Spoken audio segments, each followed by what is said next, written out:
Hello friends, welcome back to our channel. నేడు అంగన్వాడీల చెలో విజయవాడ అని ఈరోజు మనకైతే పత్రికాముఖంగా అయితే అప్డేట్ అయితే వచ్చింది. అడ్డుకునేందుకు రంగంలోకి దిగిన ప్రభుత్వం అని ఇక్కడ మెయిన్ హెడ్లైన్ అయితే చూస్తున్నాం.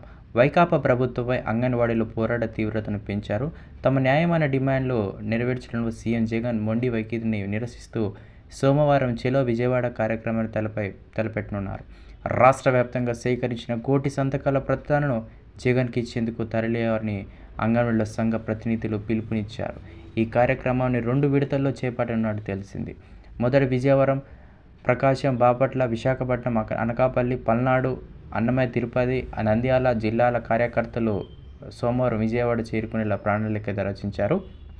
ఎక్కడెక్కడ అడ్డుకునే ప్రయత్నం ఉందంటే ఈ కార్యక్రమాన్ని భగ్నం చేసేందుకు ప్రభుత్వం తనిఖీలు ముమ్మరం చేసింది. రాష్ట్రంలోని వివిధ ప్రాంతాల నుంచి బయలుదేరిన కార్యకర్తలు ఆయా పలు చోట్ల బస్టాండ్లు, రైల్వే స్టేషన్లు అదుపులోకి తీసుకున్నారు.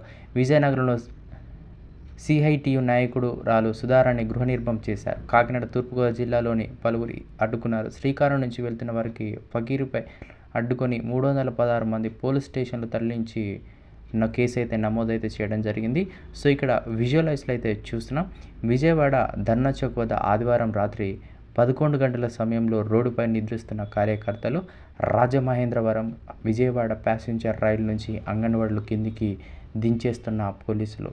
సో అంగన్వాడీలో చెలో విజయవాడని ఎప్పుడైతే పిలుపునిచ్చారో అప్పటి నుంచి అయితే పోలీసులు రైల్వే స్టేషన్లో, బస్ స్టేషన్లో ప్రతి దగ్గర కాపు కాల్చి వీళ్ళనైతే పట్టుకొని ఇలా అరెస్ట్ చేయడం అయితే జరుగుతుంది.